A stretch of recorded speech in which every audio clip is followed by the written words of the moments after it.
안녕하십니까. 바로 보는 TV 옴부즈맨 김나연입니다. 지난주 연합뉴스TV에서는 코로나19 3차 확산으로 생계에 어려움을 겪는 소상공인과 고용 취약계층을 위한 3차 재난지원금이 11일부터 지급된다는 소식과 북한의 최대 정치 행사로 꼽히는 노동당 8차 대회 소식 등 국내외 뉴스를 신속하게 전해드렸습니다. 오늘 연합뉴스TV를 마른다 시간에는 오전 10시 뉴스와 오후 3시 뉴스, 토요와이드를 중심으로 김홍태 시청자 평가원이 모니터한 내용 전해드리겠습니다.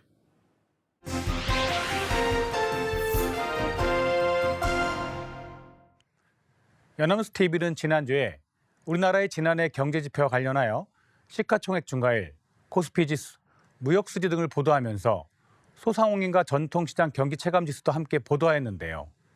지난해 12월의 지수들은 서로 상반된 모습을 나타내고 있었습니다. 그리고 지난해 문화예술계가 코로나19로 인하여 힘든 시기를 보냈는데요. 온라인 공연 등으로 비대면 시대의 새로운 가능성을 열고 있다고 전했습니다. 함께 올해부터 고등학교 학생들이 모두 무상교육을 받게 된다는 소식과 온라인 수업 등에 관한 소식도 전했습니다. 먼저 코로나19로 인한 지난해 우리나라 경제 상황에 관한 보도 내용입니다. 지난 1월 1일 뉴스 13에서는 지난해 12월 소상공인 전통시장 체감 경기 9개월 만에 최악이라면서 코로나19 3차 유행으로 1차 유행 당시인 3월 이후 9개월 만에 최악을 기록했다고 전했습니다.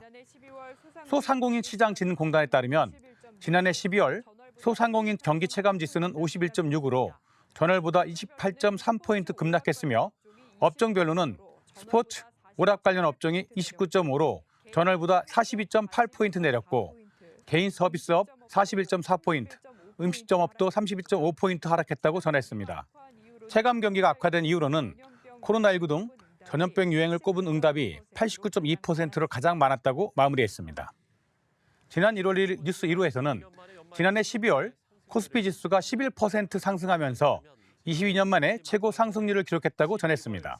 한국거래소에 따르면 지난해 증시 마지막 날인 12월 30일 코스피는 2,873.47로 11월 말 대비 10.9% 상승했다고 전했습니다.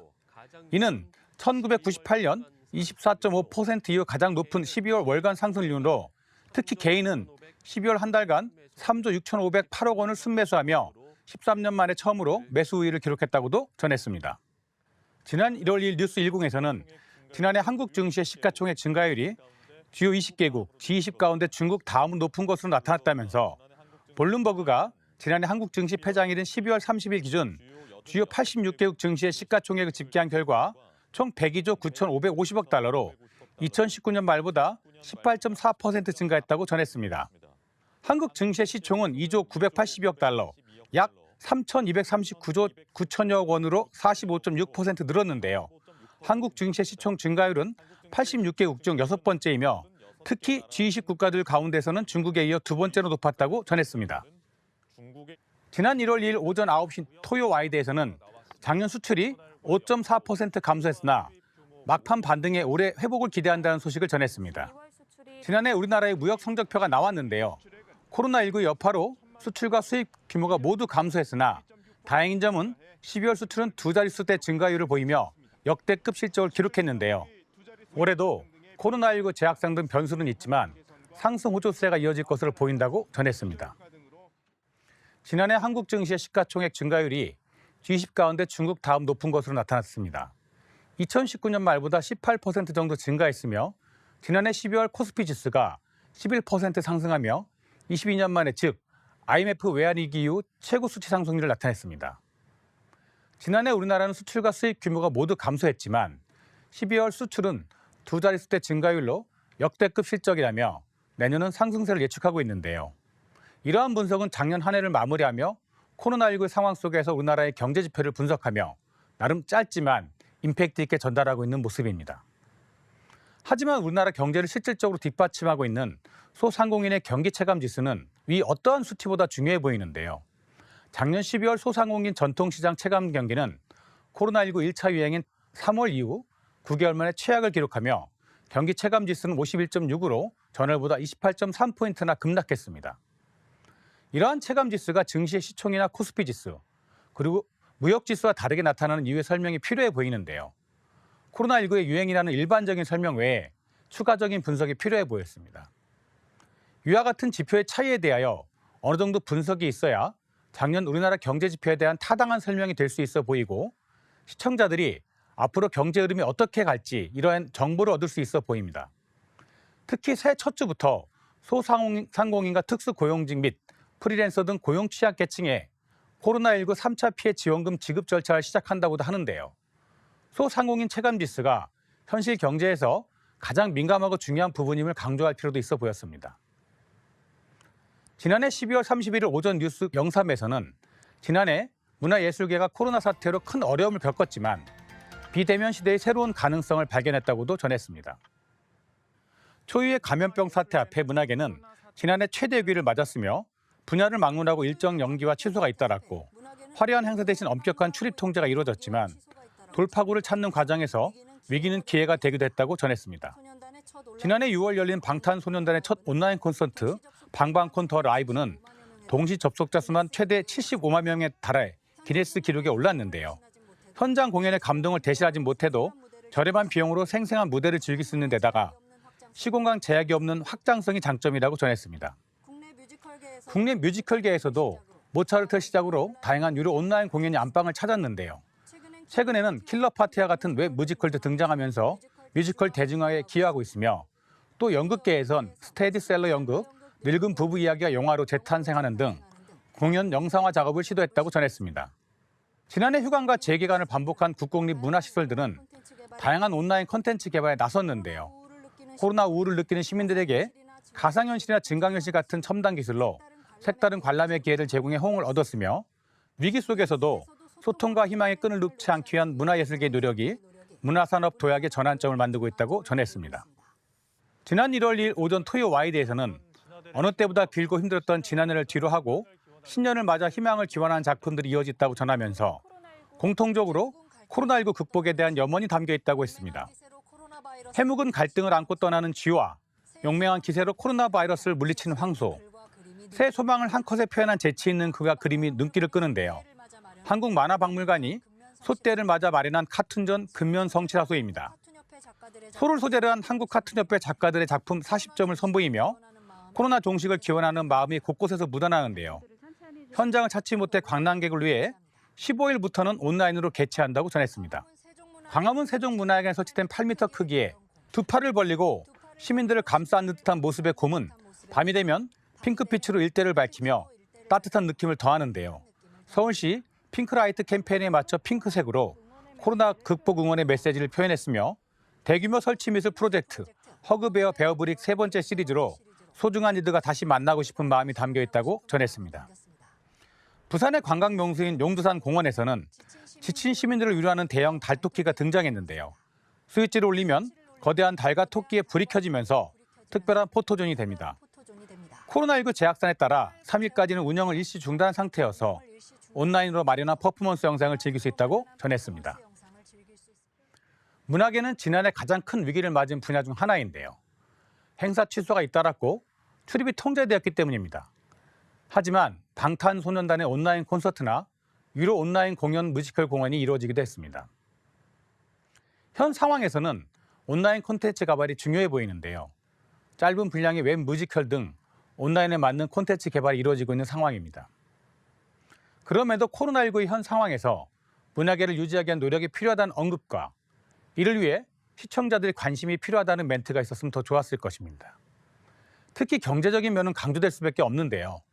뮤지컬이나 콘서트 온라인 공연의 경우에 어느 정도 유료화가 필요하다는 점을 부각하여 설명하였으면 더 좋았을 것입니다. 문화업계의 생존도 코로나19에서 중요한 화두임은 분명하기 때문입니다. 지난 1월 2일 토요 와이드에서는 올해부터 고등학교 학생들이 모두 무상교육을 받게 된다는 소식을 전했습니다. 올해부터 고등학교 학생들은 모두 무상교육을 받게 되는데요. 지난해 2, 3학년만 적용되던 무상교육이 1학년까지 확대된 것입니다. 입학금과 수업료, 학교 운영 지원비 등이 면제돼 학생 1인당 연간 약 160만 원의 학비 부담이 줄어들며 전국 지자체에서 무상급식도 대폭 확대되고 서울 지역 중고교 신입생은 30만 원씩 입학 준비금도 받게 된다고 전했습니다. 조희연 서울시 교육감은 이번 입학 준비금은 교복, 체육복, 생활복 등 의류와 원격 수업에 필요한 스마트 기기 등을 가정의 필요에 따라 선택할 수 있도록 설계됐다고 전했습니다. 저소득층 가정 학생들을 위한 교육급여 지원도 확대되며 부교재비와 학용품비 등이 교육활동 지원비로 통합되면서 지난해보다 평균 24% 늘어나게 됩니다. 코로나 시대 교육 격차 완화를 위한 공교육 내실화는 올해 큰 과제로 뽑히며 원격 수업 장기화에 따른 학습 결손을 줄이기 위한 교육부는 우선 실시간 쌍방향 수업을 전면 시행하기로 했다고 전했습니다. 또 예비 교원이나 교원 자격 소지자 등 보조 인력을 학습 도우미로 활용하는 1수업 2교사제를 전국 1천여 개 학교에 확대 적용해 교육 안전망을 넓히게 되며 유치원과 초중고교 교육에 인공지능도 도입되어 관련 교재가 일선 학교에 보급되고 고등학교에서는 2학기부터 인공지능 과목이 신설된다고도 전했습니다. 무상교육 대상 학교는 초중등 교육법상의 고등학교와 마이스터고 등인데요.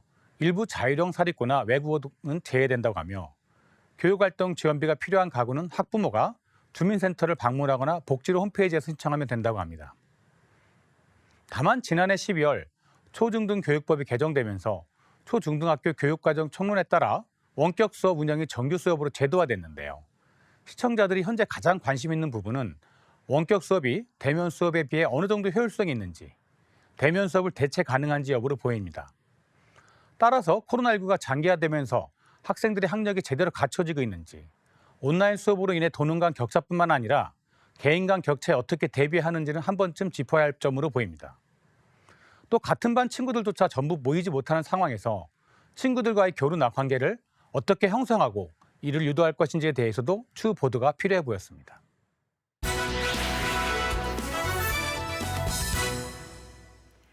이번 순서는 주말에 방영되는 제작 프로그램을 대학생의 시선으로 분석하고 평가한 내용을 들어보는 캠퍼스 TV 리포트 시간입니다.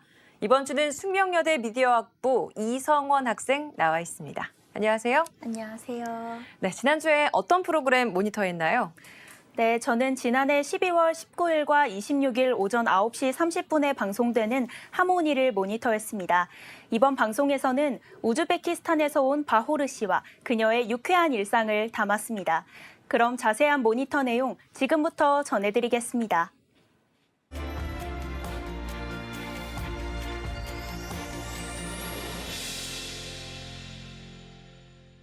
방송은 경기 수원시에 살고 있는 바호르 씨 가족의 아침 일상을 보여주며 시작합니다.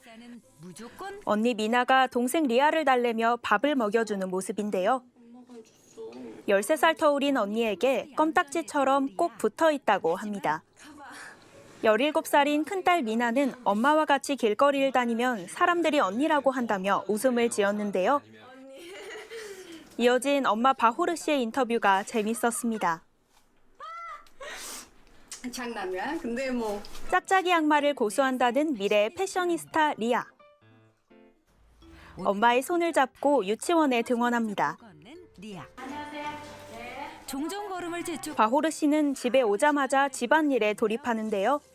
첫째 딸 미나도 엄마를 도와 집안일을 함께합니다. 바닥 닦고 화장실 닦고 다재다능했던 바호르 씨는 우즈베키스탄 지역 태권도 대표로 선발될 만큼 실력자였다고 하는데요. 태권도 선수로 이곳저곳을 돌아다녀야 했지만 무슬림 나라라 부모님의 반대에 부딪혀 태권도의 꿈을 접을 수밖에 없었다고 합니다. 태권도의 꿈은 접었지만 지금의 남편을 만나 결혼하면서 다시 꿈을 키울 수 있었다고 합니다. 바호르 씨가 도착한 곳은 수원의 한 번화가의 스튜디오. 허당끼는 잠시 넣어둔 채 모델의 면모를 뽐내는 바호르 씨의 모습에 눈길이 갔는데요. 포즈를 취하는 모습이 능숙해 알고 봤더니 바호르 씨는 우즈베키스탄에서 패션 모델로 활동했다고 합니다. 결혼 후에는 한국에서 다시 모델의 꿈을 펼치기 시작했다는데요. 오늘은 에이전시에서 요청한 프로필 사진을 촬영하는 중이라고 합니다. 의자에 앉아 어려운 자세까지 척척 해내는 바호르 씨. 남다른 자신감에는 이유가 있었다고 합니다. 스포츠 모델을 찾고 있던 터라 오디션에서 멋진 태권도 포즈를 선보인 게 결정적인 이유가 됐다고 전했습니다. 13년 차 모델 바호르 씨는 매일 헬스장에 출석한다고 하는데요. 주말 없이 꾸준히 운동한 지도 벌써 7년째라는 말에 바호르 씨의 의지가 대단하게 느껴졌습니다. 모델 일에 있어서 즐거운 것도 많지만 체중 관리에 있어 걱정도 많다고 전했습니다. 그날 오후 첫째 딸 미나가 등교 대신 원격 수업을 하고 있는데요. 원격 수업이 끝나자마자 딸을 불러 안 좋은 자세로 공부했을 미나에게 스트레칭 방법을 재미있게 알려줍니다. 그리고 운동이 끝나고 이번엔 김치찌개를 만드는 법을 알려줍니다. 미나는 눈과 입으로 요리하는 엄마의 주문에 맞춰 김치찌개를 만드는 사이 바호르 씨는 몸매 관리를 위해 닭가슴살을 준비합니다. 딸과 함께 음식을 만들어 먹는 모습이 유쾌하고 재밌었습니다. 다행히 체중 관리가 어려워 스트레스를 받기보단 열심히 노력해 멋진 사람이 됐다는 소리를 듣고 싶다는 바호르 씨의 말에 평소 자기 관리를 얼마나 철저히 하는지 알 수 있었습니다. 2부에서는 정육점을 찾은 바호르 씨의 모습이 그려졌습니다. 종교 때문에 한국에 와서야 돼지고기를 먹었다고 하는데요. 오늘은 닭가슴살과 한우를 선택했다고 합니다. 친정엄마를 위해 만두를 만들 예정이라는데요. 여러 가지 재료가 들어가는 한국 만두와는 다르게 우즈벡 만두에는 양파, 고기, 감자만 들어간다는 사실이 신기했습니다. 20살 때부터 한국에서 결혼 생활을 시작한 바호르 씨는 무섭고 낯설 때도 있었다는데요. 그럴 때마다 친정엄마는 바호르 씨에게 큰 힘이 돼주었다고 합니다. 그런 자신을 이해해주는 엄마를 위해 한복을 입고 추억을 만들어주고 싶다는데요. 할머니, 엄마, 손녀 3대가 모여 찾은 곳은 한복 대여점인데요. 한복을 입고 한껏 들뜬 3대의 모습에 절로 기분이 좋아졌습니다. 영상을 찍는데 포즈가 척척 나오는 바호르 씨.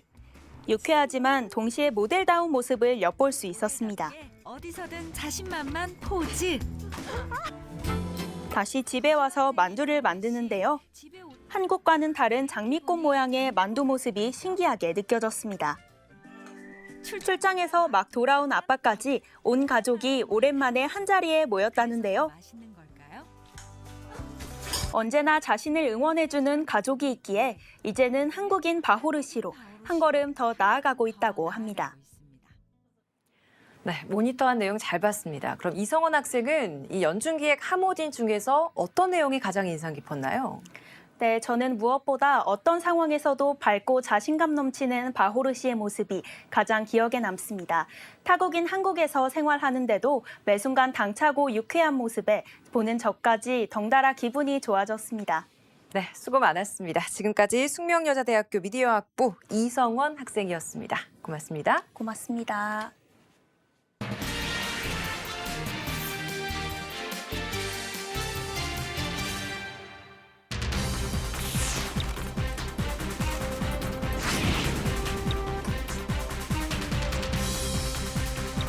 국민과 함께 전진해야 합니다. 그러자면 사회 갈등을 완화하고 국민 통합을 이루어야 합니다.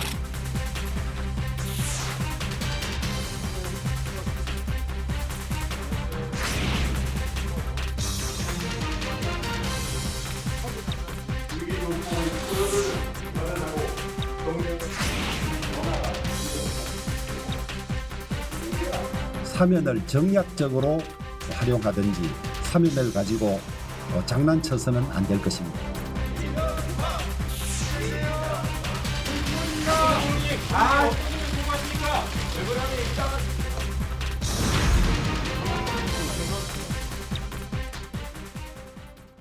이낙연 더불어민주당 대표가 새해 첫날 제기한 이명박 박근혜 전 대통령 사면론을 두고 찬성과 반대 의견이 첨예하게 부딪히는 등 정치권에서 논란이 가열되고 있습니다.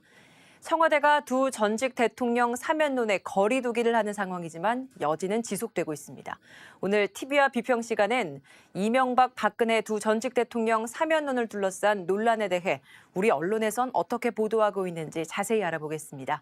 국가공무원 인재개발원 김진숙 교수 자리하셨습니다. 어서 오세요. 네, 안녕하세요.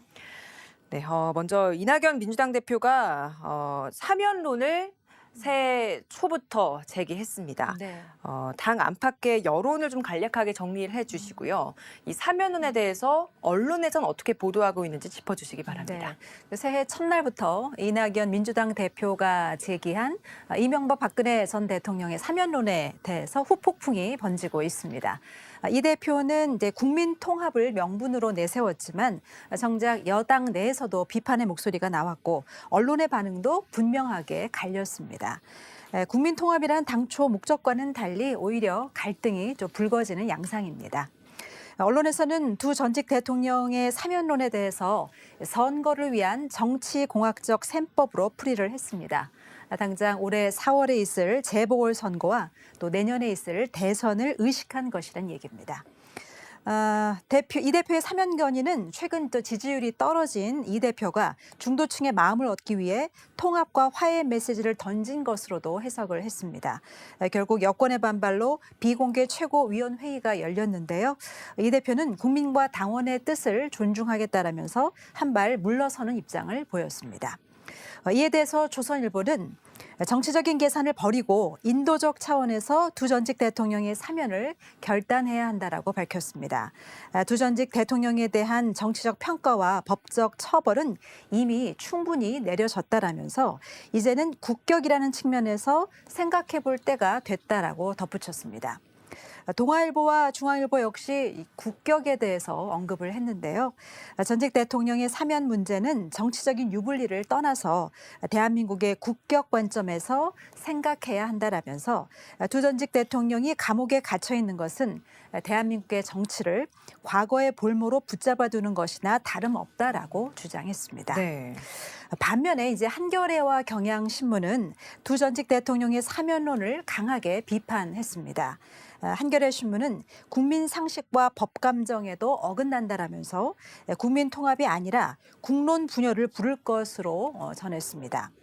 중도 확장을 위해서 던진 정치적인 승부수가 당내 역풍에 휘말려서 차기 주제 입지마저 흔들어 놓았다라면서 산토끼 잡으려다가 집토끼마저 놓치는 꼴이 됐다라고 전했습니다. 경향신문은 민주당이 당면한 위기를 돌파하기 위해 국민통합의 상징인 사면카드를 꺼내든 것이고 특히 대통령의 고유 권한인 사면 문제를 여당 대표가 공개적으로 말한 것은 당청 간의 교감 없이는 불가능한 것이라면서 이 대표가 문 대통령의 정치적인 부담을 고려해서 대신 나선 것이라고 해석했습니다. 하지만 이낙연 대표는 사면론과 관련해서 청와대의 교감은 없었고 충정의 일부로서 말씀드린 것뿐이라고 밝혔습니다. 민주당 내에서는 당사자의 사과가 먼저다라는 입장을 이야기를 하면서 유보적인 자세를 보이고 있습니다. 네. 여기에 대해서 야당, 국민의힘을 포함한 야당의 입장은 어떻고 보수 진보 언론에서는 각각 이를 어떻게 좀 조명하고 있는지 짚어주시기 바랍니다. 네, 이제 국민의힘 측에서는 이 사면론과 관련해서 정치적으로 해석해서는 안 된다라고 주장하고 있습니다. 문재인 대통령의 결단을 그러면서 이제 촉구하고 나섰는데요. 하지만 또 내부적으로는 또 엇갈리는 기류도 포착할 수가 있었습니다. 김종인 위원장은 대통령이 결정할 사안이라면서 말을 아꼈고 또 주호영 원내대표는 정략적으로 활용해서는 안 된다면서 비판의 목소리를 높였습니다. 네. 보수 언론은 사면을 적극 논의해야 된다는 입장인데요. 당사자의 사과가 먼저라면서 반발한 민주당을 향해서 정치보복이라고 주장하는 전 대통령들에게 반성하라는 것은 사면을 하지 않겠다는 뜻이라고 이제 비판을 했습니다.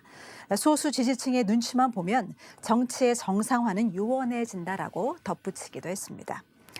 중앙일보는 법적 또 안정성 차원에서 대통령의 그 사면권이 대통령이 사면권을 신중하게 이제 행사해야 하는 것은 기본적으로 맞지만 두 전직 대통령이 만기를 다 채워야 한다거나 또 다 채울 것이라고 보는 시각도 또 드문 것이 사실이라면서 현실적인 부분을 지적하기도 했습니다.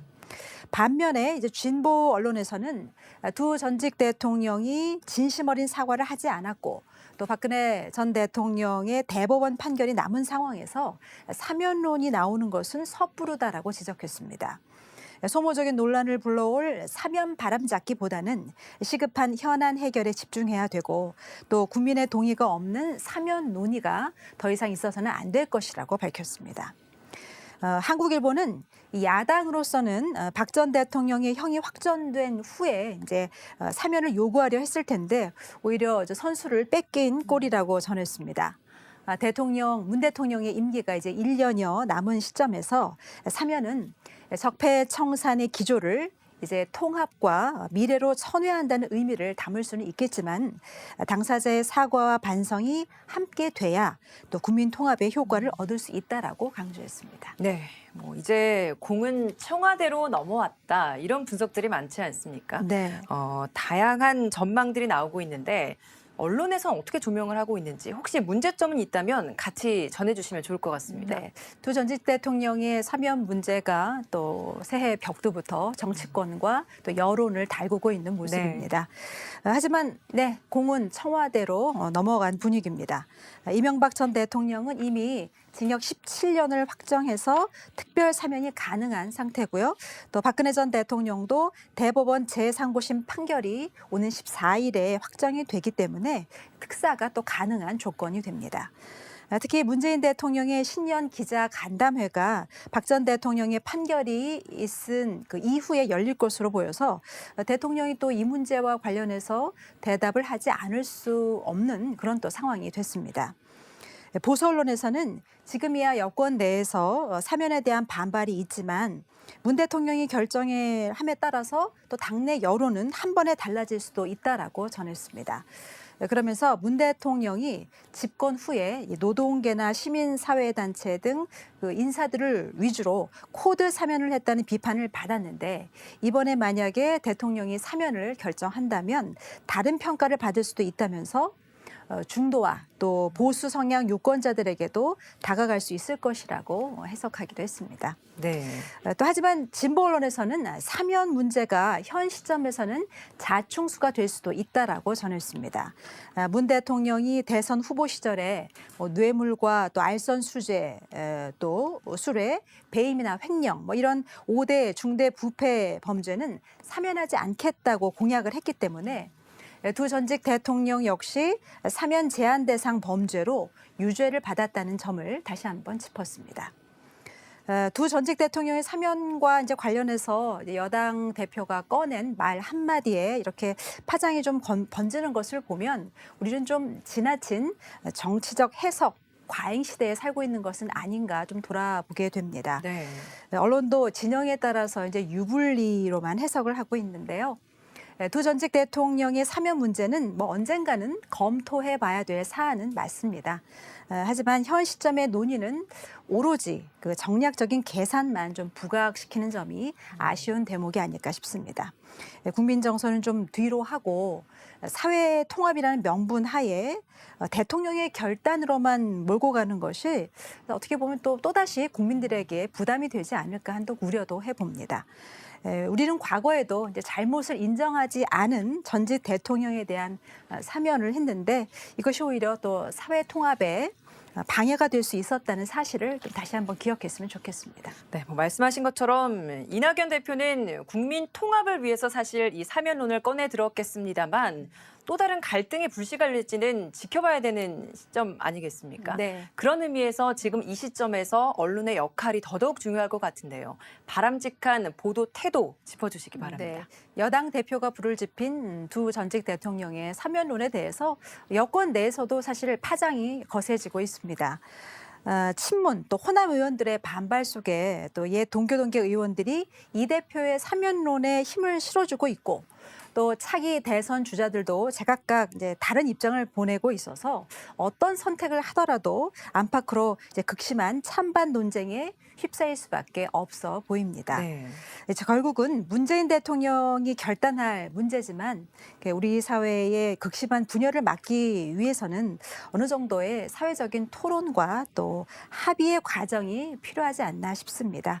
언론은 이제 상식적인 국민 정서 차원에서 이제 사면 문제를 접근해야 할 것입니다. 특히 이제 논의의 단계가 무르익으려면 공론화 과정이 필요한데요. 그 과정 속에서 언론은 다양한 여론을 수렴하고 또 공감대를 형성해야 할 것입니다. 박 전 대통령의 사법 절차가 곧 마무리되면 이제 사면 찬반론이 불거질 텐데 언론이 앞장서서 이 논란을 부추긴다거나 또 사실을 왜곡해서는 안 될 것입니다. 찬반 양론으로 갈려진 이제 양극화 상황에서 언론이 서로 다른 가치를 지향하는 국민들을 설득하기 위해서 보다 균형감과 전문성을 가지고 신중하게 접근했으면 합니다. 코로나로 인한 이제 빈부격차 등 사회적인 갈등 요소가 산적해 있는 상황에서 전직 대통령들의 사면 문제가 국론을 분열시키거나 또 민생 이슈들을 덮어버리는 그런 사안이 되지 않기를 바랍니다. 네, 지금까지 국가공무원 인재개발원 김진숙 교수였습니다. 오늘 말씀 고맙습니다. 네, 감사합니다.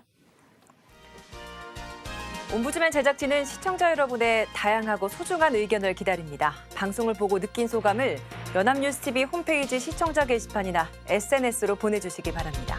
저희는 다음 주에 다시 찾아뵙겠습니다. 시청해주신 여러분 고맙습니다.